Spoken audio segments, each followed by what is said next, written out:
Jeesus kohtub seal Samaaria naisega, kes ütleb, issand, anna mulle seda vett, millest sa oled rääkinud, seda elavat vett, et ma ei januneks jälle ega oleks mul vaja tulla siia vett ammutama. Ta oli püüdnud kustutada seda vaimulikku janu muude abiallikatega.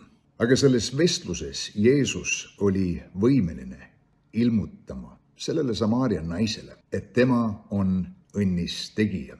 Ja tegelikult vastuseks sellele, mida see naine oli kogu elu otsinud ja see, mida ta oli otsinud ja mida iga inimene siin maa peal alateadlikult otsib, on isiklikku suhet Jumalaga.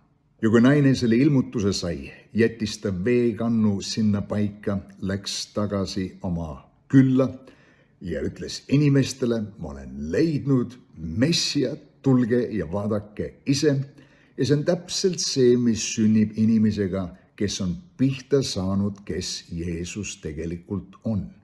Naine jättis veekannu sinna paika, sest see veekann sümboliseeris tema vana elu.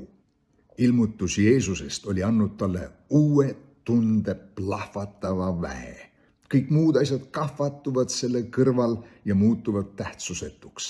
Kui aga inimesed teinekord tulevad religiooni juurde ja mitte Jeesuse juurde, siis et nad väsivad nendest reeglitest ja Jumala teenimine tundub nii raske ja tüütu ja vaevaline ja pole ime, et nende elus pole mingit rõõmu ja tõelist rahuldust, sest nad hakkasid valest otsast pihta.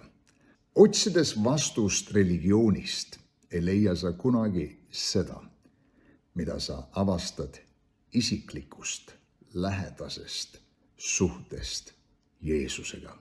Ja Samaaria naine avastas, et Jumal oli hoopis teistsugune, kui ta oli siiani arvanud. Jumal ei olnud kohtumõistja, ei olnud süüdistav, ei olnud mahategev, vaid täis armu, armastav, andestav ja et Jumala käes oli selle naise tõeline tulevik. Nii et sõbrad, meie elu saladus on peidetud Jumala kätesse ja kui me leiame tema, leiame me oma tõelise